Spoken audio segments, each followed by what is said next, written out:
100 bars, meaning it's 50 meters. Okay? Next, check the bag, check the strap, make sure no damage, cuts or anything.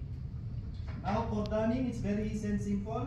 Just grab the strap, put on your neck, insert your left hand. The bag should be on the left side of your body.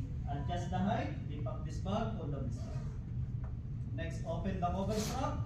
Inside, you will find the hood connected with one pin connected to the battle cylinder. So once you pull out the hood, the pin will automatically detach to the cylinder, meaning it will give you supply of air. Now pull out the hood, see the pin, remove from the cylinder, and then it will give you supply of air. Now put your both hands inside the hood, wide it, done it.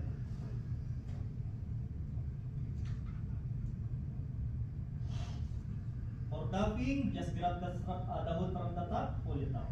Okay? So any question?